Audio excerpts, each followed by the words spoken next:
مشاهدينا، بيسعدنا وبيشرفنا في استوديو الهوا اننا نستضيف الاستاذ دكتور اشرف فراج، عميد كليه الاداب جامعه الاسكندريه. مساء الخير، اهلا بحضرتك يا دكتور معانا. مساء الخير نمير. دكتور، عايزين نتكلم عن طبعا كليه الاداب بدات امتحاناتها امتى؟ بدري يوم السبت اللي فات. هتقعدوا قد ايه؟ تقريبا شهر تقريبا لغايه 23/5 بمختلف التخصصات كلها. كل الاقسام الكليه 16 قسم، سواء اللي بيدرسوا بالنظام الفصل الدراسي او اللي بيدرسوا بنظام الساعات المعتمده. طيب، موضوع حلقتنا النهارده يا دكتور عن التعليم، والتعليم من اهم الملفات اللي بتعتبر ملف شائك جدا. ويمكن مش مشكلة الجامعة ان هو بياخد منتج برضو معتمد على الحفظ. طالب عايز يحفظ ورقتين وخلاص.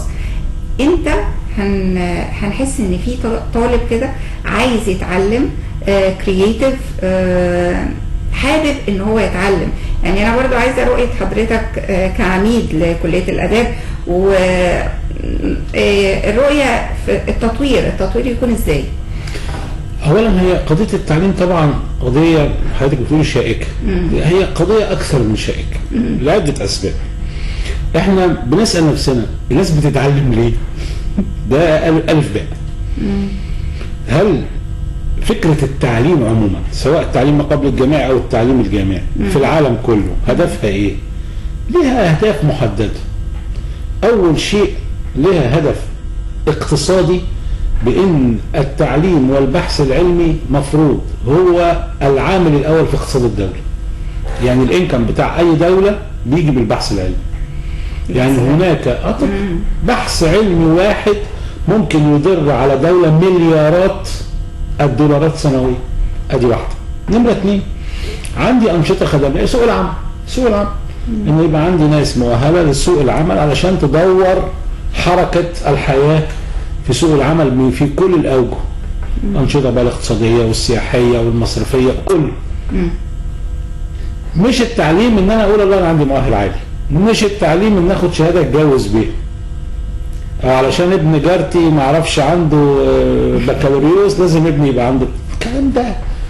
احنا التعليم للاسف عندنا فكره يعني فيها نوع من انواع اصبحت زي التراث كده الاجتماعي. وبعدين عندنا التعليم عمليه تعذيب للاهل، وتعذيب يعني لكل الاطراف، وتعذيب للطالب نفسه لان هو بيحفظ كميات غير طبيعيه، وبعدين تعذيب بقى للمدرس لان المدرس محطوط في منظومه، والدروس الخصوصيه.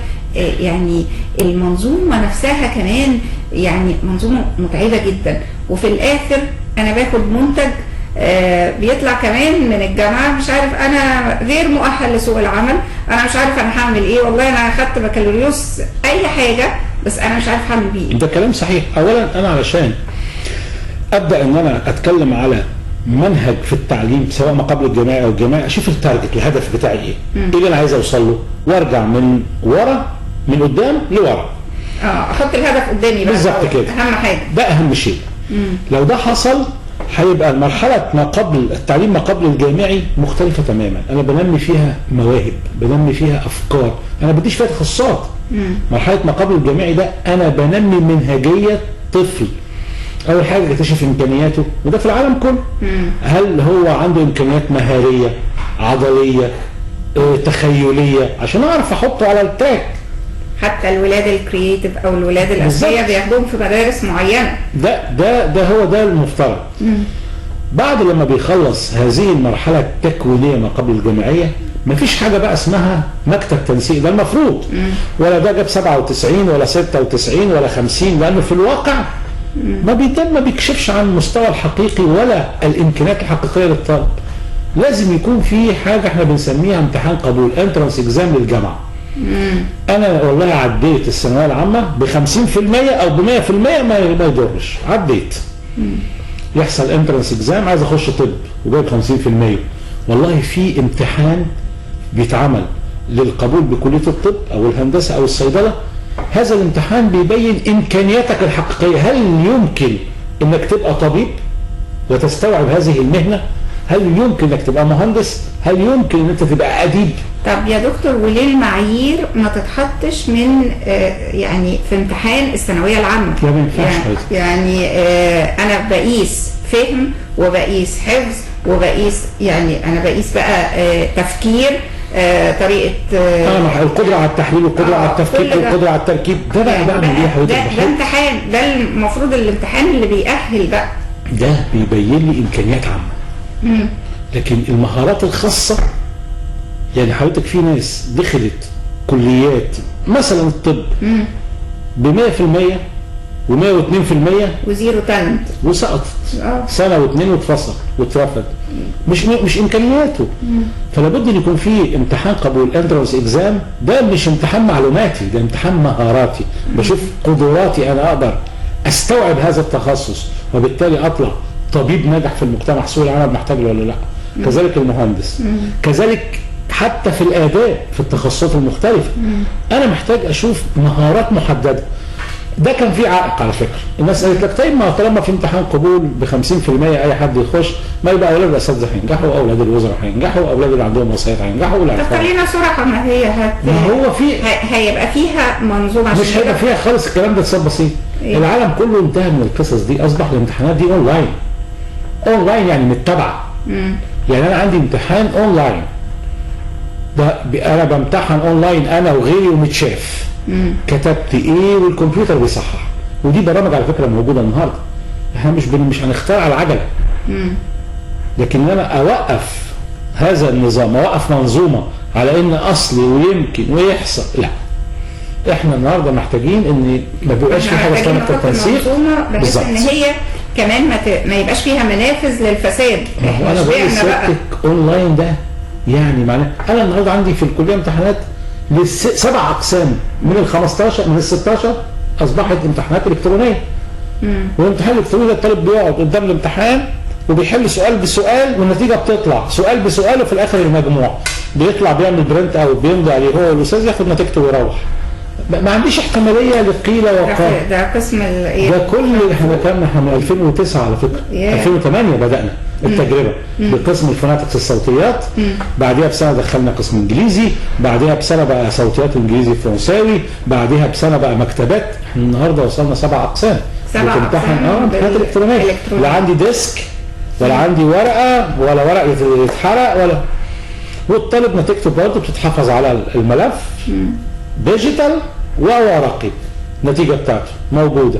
والكمبيوتر في الجامعه يدخل يشتغل. الطالب بيخش. احنا على فكره يمكن برضه في كاميرا جت صورت اكثر من مره يمكن في السنوات اللي فاتت. الطالب بيخش يمتحن ويخلص ويطلع ومفيش بقى ما فيهاش مشاكل. ما فيهاش اي مشاكل من اي نوع. فانا بقول لحضرتك اذا كانت التجربه دي موجوده، طب ما انا اقدر اطبق الكلام ده على الامتحانات القبول. هي بس هتيجي بقى على كل كليه هتحط امتحانات القبول على اي اساس. في معايير عالميه موجوده لمواصفات الطبيب، لمواصفات المهندس، لمواصفات الفنان، مواصفات الاديب. اشوف امكانياته، وبالتالي هلاقي واحد في الثانويه العامه جايب 50% وقبل في الطب، وواحد جايب 105% وما قبلش. مش عيب. هتبتدي بقى تنتقي. انا مش عيب. هو انت في المهارات العامه بقى 105% 100%. لكن مهاراتك الخاصه كطبيب لا، الا ب 50% ده بيفهم الشغلانه دي افضل. والله الامتحانات قالت الكلام ده. حتى ده بقى هيقضي على الدروس الخصوصيه في الثانويه العامه. الدرجه اللي بتودي اسيوط والدرجه اللي بتودي المنيا لا، انا عندي امكانيات هتبان واخش على الاقل يبقى لي قيمه. دي مرحله اولى، ده عندي مشاكل ثانيه لسه. التعليم كده مش هتتحل مشاكله بهذا الشكل. انا عايز اسال، احنا هنا بنتكلم بقى انت هيبقى عندك بقى فائض قد كده في مش يعني ناس كتير بقى ما دخلتش التعليم الجامعي وكارثه بقى. هيبتدي بقى محتاجين بقى نغير الثقافه.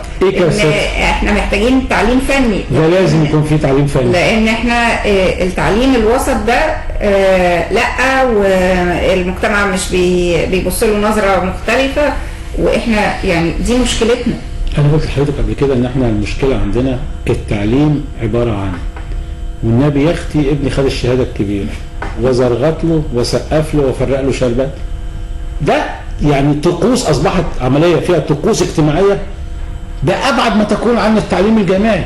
دي فكره مختلفه. انا لازم يبقى عندي كل واحد في الدنيا في الحياه له دور بيأديه في المجتمع، يفيد المجتمع وهو يستفيد وهو كمان يبقى له قيمه. مناضل الشهادات كتير ملهاش ايه؟ ملهاش قيمه بالفعل. لا، انا الجامعه هي لابد ان تستوعب اولا اللي عنده قدرات حقيقيه، مش ورق مجموع درجات اللي احنا عارفين النهارده الطالب بيجيب نفسه ثانويه عامه ازاي. قدرات حقيقيه في التخصص اللي هو هيخش فيه عشان يبقى يبقى رجل ناجح، سواء اذا كان طبيب او مهندس او محاسب او ايا كان. ادي واحده. النقطه الثانيه اني اخد العدد اللي اقدر اعلمه صح وفقا لعدد اعضاء التدريس في الكليه، وفقا للمدرجات للمعامل. حضرتك بتاخد كام طالب في السنه؟ انا باخد بيجي لي بيرموا لي 6000 طالب في السنه. 6000 طالب بوزعهم على 16 قسم. واستيعابك الحقيقي كام؟ انا لو عليا انا واخد قرار في مجلس الكليه من 3 سنين. ببعت للمجلس على الجامعات انا عايز 500 طالب بس عشان اعلمهم صح. عشان انتوا عايزين نعلمهم صح. 500 من 6000. انا عندي كليه اتبنت في مطلع الاربعينات. كان عدد طلبه كليه الاداب وقتها كلهم على بعض 850 طالب. فعملوا خطه طموحه، مبنيين يشيلوا 1500 طالب. النهارده انا عندي فوق ال 35000 غير الدراسات العليا. ده المنطق اللي احنا بنقول. طب انا اديني 500 طالب وهوزعهم على 16 قسم. انا اوريدي عندي اقسام فيها بتاخد 30 طالب. يعني عندي قسم صوتيات فيه 35 طالب. اللونج ابليكي اللي هو لغات تطبيقيه بالفرنسي فيها 26 طالب. قسم انجليزي حاجه و40 42 43. قسم فرنساوي حاجه و40. قسم مسرح 17 طالب. عندي اقسام بتاخد اعداد قليله. بس في اقسام بقى اللي هي علم نفس بقى وارمي بقى في الاقسام الثانيه بقى الاعداد بقى اللي هي 1000 و1200. هطلع طيب بتعلم ايه يعمل ايه؟ بس النهارده انت بتقول لي خد علم دول. لا، لابد احنا النهارده نقف مع انفسنا بعد ذلك وقفه صريحه بان احنا طالما تعليم يبقى انا بتكلم في اقتصاد دوله ومستقبل دوله. ده التعليم. خصوصا بقى ان في الدستور المفروض ان ميزانيه التعليم هتزيد وميزانيه البحث العلمي كمان. يعني انا محتاجه منتج جيد عشان يطلع لي بقى بحث علمي كمان جيد. صح. انا بقى الميزانيه دي تزيد وهمشي بنفس المنهج وما يعني ولا قيمه، ملهاش قيمه. تزيد لازم الفكر نفسه يتغير. ولازم المجتمع يبتدي يفهم، ولازم الناس تبتدي تفهم. مش عمليه بقى تربيه للمجتمع. ما هو تربيه يعني انا برضي المجتمع وباخد عيالك وارميهم لك في الجامعه ده وبعدين. ده كان بيحصل طوال 60 سنه فاتت. طب وبعدين؟ ما هو ملوش قيمه برضه، الشهاده ملهاش قيمه. هو مجرد هو اتوبيس بنلف في دوائر احشر فيه اتوبيس بياخد 50 راكب، احط فيه 500 راكب اسم ركبت وخلاص. لا، ده مستقبل دولي. اما اتكلم عن التعليم والصحه على وجه التحديد يبقى انا بتكلم عن اقتصاد دوله. بتكلم عن دماغ واحد وجسمه. صحه وتعليم ده اقتصاد ما فيهوش هزار. مفيش حاجه بقى اسمها ترضيه مجتمعيه. لازم نقف صراحه مع انفسنا، لان برضه الاهل خسرانين. وهو بيصرف على ابنهم حتى لو مجاني التعليم، ما هو بيصرف عليه رايح وجاي وواكل وشارب ومتحرك. طب وبعدين في الاخر عمل ايه؟ لكن ده لو اتوظف صح، اللي عندهم كفاءات حقيقيه لهذه المجالات يدخل. في ناس تانية عندها مهارات تانية فنيه يتعمل لها المجالات، وبعدين بقى النظره بقى فني ولا جامعي ولا متوسط. العالم كله ما فيش فيه الكلام ده. انا عندي ناس فورمان اللي هو يعني بيبقى لا هو مهندس ولا هو عامل. الفورمان ده اللي هو الفني. في الاغلب الاعم في العالم كله على فكره، مش في مصر بس. وبيتعامل معامله جيده جدا. لا، ده مرتبه اعلى من المهندس واعلى من استاذ بكتير، واعلى من استاذ الجامعه كمان. لا، ده ناس كتير اعلى من استاذ الجامعه. مش الفورمان بس، احنا عندنا ناس كتير جدا. لا، ده في الخارج لسه. لا، عندنا لسه لا، اعلى من مرتب استاذ الجامعه. والله بص حضرتك، احنا عمالين نتكلم بس برضه في جزئيات. احنا عندنا مشاكل لابد ان احنا نخش جوه اللب بتاعها، لان احنا العمليه بقتش هزار. احنا في عالم النهارده لا يرحم، شرس. الصراع شرس، المنافسه شرسه، المواجهه شرسه. فانا لازم يبقى عندي تعليم حقيقي، ما ينفعش بقى في شعارات. طب نبتدي منين؟ يعني البدايه نبدا بالتصارح مع المجتمع. ما اقدرش اخد الاعداد دي كلها ارميها في الجامعات الحكوميه واقول ان انا هطلع منتج صح. دي واحده. 2، ما اقدرش ان انا اخد بالدرجات والربع درجه والنص درجه و97 و98. لا، عايز تعمل انترفيو. لازم يبقى فيه، كل جامعه ليها انترفيو. كل تخصص. وبعدين اللي هيبقى ده على فكره هيبقى مثلا مش كليه طب اسكندريه تعمل انترفيو لوحدها، ده الامتحان بتاع الدخول ده الانترانس اكزام ده لكليات طب مصر كلها في هذا السنه، وكل واحد يخش في حسب اقليمه، الهندسه وهكذا، كده حاجات موحده. انا بقيس افكار، بقيس قدرات، بقيس مهارات. بالظبط. ما ينفعش انا بالدرجه ونص درجه وربع، احنا بنهرج كده، ده احنا بنهرج. وبعدين احنا في توقيت دلوقتي التهريج ما ينفعش فيه، ما ينفعش بصراحه. احنا محتاجين نوع من انواع الانضباط. طيب من الاخر كده. طيب اللي عندي دلوقتي، اللي حاصل دلوقتي، التغلب عليه ازاي؟ يعني المنتج اللي طالع دلوقتي، هل مثلا محتاج كورسات مثلا تأهيلية، سوق العمل محتاج كذا، اوزع؟ يعني انا عندي بقى حضرتك بتعملي طبخه وباظت، بالظبط، مش هترميها، هنظبط مش هترميها، هتطلعيها بقى ملح، تحط لها شويه سكر، عدبه تحط لها شويه ملح، ده يعني التدريب بقى. وده اللي بيحصل، حاجه اسمها التدريب التحويلي. بالظبط كده. النهارده الطالب بيتخرج زي ما قلت لحضرتك، ما هو سوق العمل مش محتاجه، جميل. بيحصل ايه؟ بيحصل هو عايز يشتغل في حاجه، يروح يلاقي بعض الجامعات عندها دورات تدريبيه، يروح ياخد دوره تدريبيه. دوره تدريبيه في تخصصه، يعني في الار اتش، مش عارف دوره تدريبيه في الاعداد لايه، دوره تدريبيه في السكن، اللي ما اتعلموش في الجامعه او اللي هو اتعلمه بيركنه. التنميه البشريه دي موضه دلوقتي، ما بقول لحضرتك، بقت ومش بس موضه وبقت عفوا يعني سبوبه لحاجات كتير. لكن هناك بعض الدورات التدريبيه اللي بتنمي مهارات الشخص. انا برضه خلي بالك حضرتك في الجامعه، ما دي نقطه ثانيه مشكله. حتى بقى المقررات، انا اتكلمت على مكتب التنسيق مش مفروض، الاعداد مش مفروضه، كمان بقى منهج التعليم في كل التخصصات لابد ان الجانب المهاري يغلب على الجانب المعرفي. اصل الجانب المعرفي ده انا اقدر افتح النت ولا اي حاجه، معركه ما اعرفش مين مع مين ومين راح فين وخلصنا. اصل اسمح لي برضه، الطالب يجي يقول ايه، اصل انا الحاجات اللي انا درستها وحفظتها انا ما استفدتش بيها، ومش عارف ومش عارف هعمل بيها ايه لما، طب انا دلوقتي في شغلانه انا مش عارف يعني ولا حاجه فاكرها من اللي انا درستها. بص يا حضرتك، انا بدرس لغات في كليتي، هنا عندنا عميد. انا الطالب عايزه يفهم سنس احساس اللغه، انا بدرس كومباراتيف لينجويستكس، علم لغه مقارنه. انا ما يهمنيش يطلع يحفظ يوناني، لغه يونانيه قديمه، لا، يحفظ كلمات ويحفظ قواعد ولا يتكلم. انا عايز يفهم احساس اللغه. الاحساس ده هيخليه اي لغه هيبدا ياخدها كتخصص له ويشتغل يحس بيها، ينجح فيها.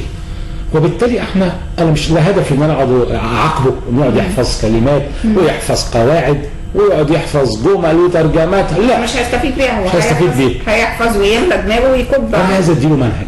المنهج ده بقى يطلع يقدر يشتغل في اي حاجه. لما يقعد زي حضرتك كده كمذيع، مش هيطلع جمله يوناني ولا جمله لاتين ولا اسباني هيتكلم بيها والقاعده رقم كذا، ولو مش عارف جه قش يبقى وراها، لا، هو اتعلم منهج. فمنهجه في التفكير هيخليه يعرف ازاي يقدم، يعرف ازاي يبقى عنده رد فعل. هو ده اللي المفروض بناء الشخصيه، ببني شخصيه، ببني منهجيه عقليه. هو الجامعه دي دورها. ولذلك احنا مش مهم كم المعلومه اللي بتديها للطالب، مهم كم المهارات اللي بتديها له. يبقى المفروض نسب المهارات ما تقلش عن 70% مهارات في كل ماده و30% معلومات. المعلومات هتقل، ما تقل يا سيدي، ما هو الطالب يقدر يستزيد المعلومه، اقدر اقراها في اي مكان الا المهاره. عشان كده احنا بنقول ايه، حتى في الكليات النظريه في العالم، نظام بولونيا، الكليات النظريه مش 4 سنين، 3 بس. 3 والسنه الاخيره زي كده كانها سنه امتياز زي بتوع الطب، سنه مهاريه بالكامل، سنه مهاريه بالكامل. احنا بص سيادتك، احنا بنهزر بصراحه. عايز انا البلد دي تتقدم اقتصاديا، طبعا في حاجه عوامل كتير، بس اولها التعليم. حضرتك يعني لا، هو ده الواقع. ما احنا احنا في مرحله، احنا مصر كلها كانت على حافه الهاويه. ده صحيح. احنا خلاص العالم كله كان اتقلب علينا وكنا بنتاكل وخلاص، يعني ما فضلش الا الصبع، وربنا اراد ان 30 يونيو نتشد كده ونطلع تاني للنور. مش معقول بقى هنرجع تاني نعيش بنفس المنهج ونعيش بنفس الاسلوب، مش هينفع. احنا محتاجين الفتره الجايه انضباط. البلد دي تبقى ميري في كل حاجه، وبالتالي نبقى صرحاء في مشاكلنا. نبقى عندنا صراحه في مشاكلنا. النهارده احنا شايفين الدعم اللي بيحصل فيه. طب ما هو ده برضه، ما هو ده مظبوط. ده انا عشان ادعم 10 تنفار محتاجين بدعم جنبهم 90 مش محتاجين ودعم 100. طب فلوس الدعم رايح، لا المواطن الغلبان حاسس ولا الفلوس نفسها مكفيه، وديون عماله تتراكم علينا. نفس القصه التعليم النهارده بكل اللي الناس بتنتقده بيه ده مكلف جدا، بس انا مكلف للدوله كمان. على الدوله ده عبء على الاسره وعبء على الدوله، والناتج ايه؟ لا مش مرضي. يبقى لازم اقف وقت ما كده في اشاره خضراء، في اشاره حمراء، لازم اقف. احنا رايحين على مرحله ما فيهاش هزار. احنا محتاجين ننضبط في كل شيء، ومحتاجين افكار كتير مجتمعات تتغير. وعلشان ده يتغير الناس برضه غيرها. خلي بال حضرتك ان ده مهم. يعني بص الناس مش بس في الارياف يعني في الصعيد، حتى في المدن الناس غلابه عايز تفرح بعيالها. ما هياش واخده فكره يعني اكتر من انا عايز افرح بابني وبعدين ابقى اشيل همه بعد كده يعني تعب وخلاص. يعني لا بس لازم يفهموا بقى، لازم يكون في هناك توعيه بان اللي بيحصل ده انا بهدر سنوات عمر ابنك، بهدر سنواته وبدخله في مجال هو ما هو لا المجتمع محتاج له ولا سوق العمل محتاج له، لا ولا في حاجه اسمها فني وجامعي وجامعي ومتوسط، لا في حاجه اسمها واحد مؤهل لسوق عمل. فكره بقى مؤهله ايه؟ المفروض مجتمعيا ده يتغير، لان الكل بيكمل بعضه. بالظبط يعني كده، دي موضوع يعني احنا هنا كلنا بنكمل بعض. احنا مش طبعا غير الناس اللي ورا الكاميرا احنا مش هنطلع. بالظبط. انا بقول لحضرتك انا عندي طلبه اتخرجوا وما تعينوش معيدين ولا حاجه، تعينوا معيدين مشوا بقوا دكاتره وبقوا اساتذه وغيروا خط سيرهم. بعضهم راح اتعلم دايفنج وبدا يشتغل في الغردقه لفتره من مده يعني. النهارده عفوا يعني عاملين امبراطوريات، مليونيرات. مش عايز اقول لسيادتك ليه؟ هو نجح في حاجه، عرف يخش في حاجه. فواحد منهم كان جاي لي من مده كده عارف هو عايز ايه؟ واحد بيقول لي عايز اخد الشهاده بتاعتي. بقول له شهاده ايه؟ قال لي ليسانس. عايز اخدها والله انا نسيتها. بقول له ما انت بتشتغل ايه؟ قال لي ولا اي حاجه ولا شهادات ولا اي حاجه، انا بشتغل بشهاده الدايفنج بتاعتي اللي عامل منها حياتي واسرتي وفلوسي. فين لما لقى نفسه في اسكندريه قال والله انا ليه الشهاده ده متخرج من 10 سنين، طب ما هاخد شهاده بتقول عندي ليسانس. اصبحت يعني لو ما خدهاش اصبحت ما لهاش اهميه. يعني النت ريزلت اللي انا عايز اقوله ده كراجل في المجتمع ما حدش بيساله انت معاك ايه؟ فين شهادتك؟ على راي عادل امام بلد بتاعت شهادات صحيح. هو اثبت نفسه واثبت وجوده. طيب جامعه اسكندريه يعني انا عارفه ان ليها باع داخل افريقيا والدول الافريقيه، وما ينفعش ان احنا حضرتك تكون معانا وما تكلمناش عن الملف. والله انتوا بتتكلموا انا ما اعرفش الكاميرا دي تجيب الخاتم ده ولا لا، ما اعرفش هتعملوا عليه كلوز. لا مش عارفه لما يجي نادر. لان انا افريقي. انا اتمنى بقى ان كل الموديلات دلوقتي، انا كنت في المغرب على فكره قريب المغرب ولقيت الموديل ده منتشر في كل حته في المغرب، فبسال قال لك ده توجه عام ان احنا لابد ان ننظر الى افريقيا، لابد ان ننظر الى افريقيا. طب حضرتك ارفعه كده للكاميرا اهو. ايوه كده عليه افريقيا، هو عليه افريقيا صح، خريطه افريقيا اللي زي راس الطور. يبقى الكل احنا النهارده لو بقى دخلنا سيبنا بقى التعليم وسيبنا مصر من جوه وبنتكلم بره، المستقبل لابد ان ننظر الى افريقيا. احنا اهملنا افريقيا فتره طويله جدا، وهذا الاهمال كان اثبتت التجربه انه مش صحيح. احنا العمق الافريقي بتاعنا هو المستقبل اللي جاي. العالم كله بيتصارع على الموارد اللي موجوده في افريقيا في القرن اللي جاي. خلي بال حضرتك الموارد العاديه اللي العالم عايش بقى البترول والنفط واللي خلص، ما بقاش للقرن الجاي. القاره الوحيده اللي مواردها لسه كامنه هي افريقيا. القاره الوحيده اللي محتاجه بشر، حتى لو بيجينا نتكلم عن التعليم والخريجين وسوق العمل، اللي محتاجه بشر هي افريقيا. يعني انا النهارده احنا عندنا مشكله سد النهضه وعندنا اثيوبيا مشكله، ولو ان هذه المشكله بدات بشاير الخارجيه المصريه بتتعامل معاها الحل يعني باحترافيه عاليه جدا جدا حقيقه يعني.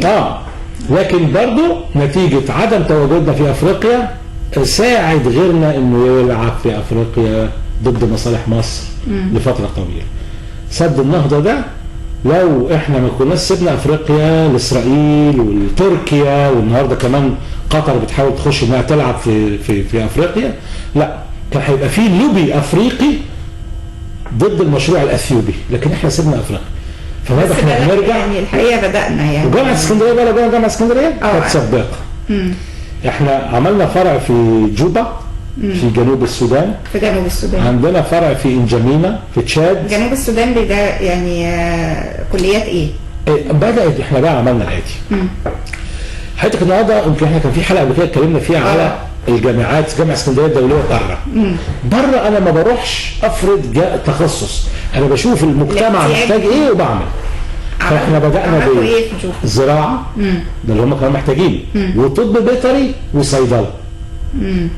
انا مسؤول مثلا عن العلاقات الخارجيه، مش هروح اعمل اداب عشان انا في اداب، لا انا هشوف المجتمع ده احتياجاته ايه.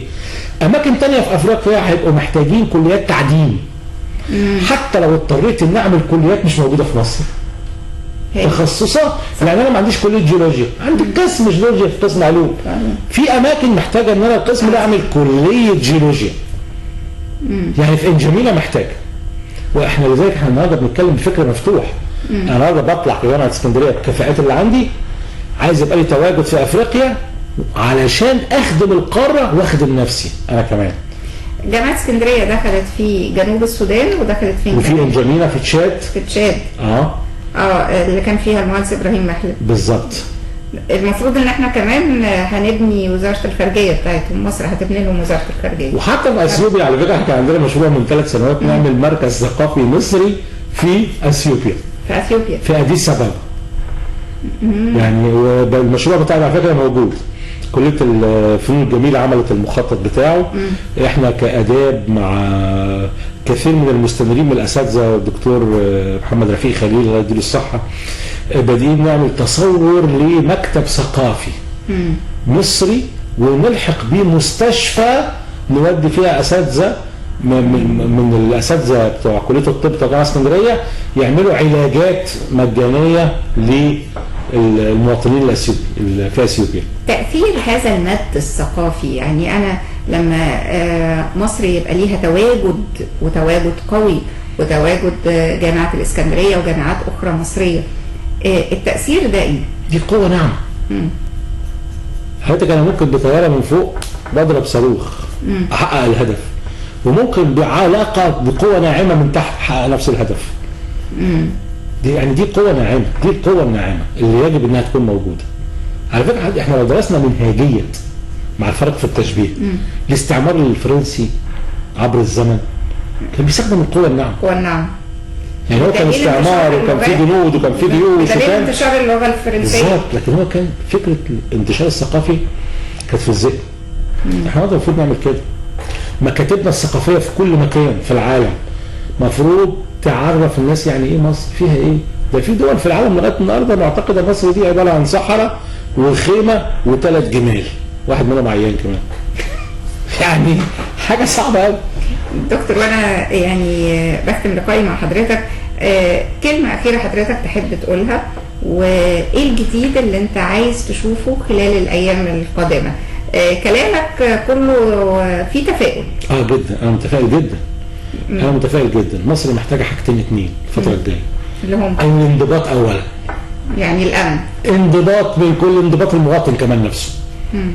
خلاص بقى فكره ان الحريه يعني الفوضى، لا انا اسف. احنا محتاجين انضباط، الناس تبقى ماشيه ميري، كل واحد عارف اللي له وعارف اللي عليه. دي اولا.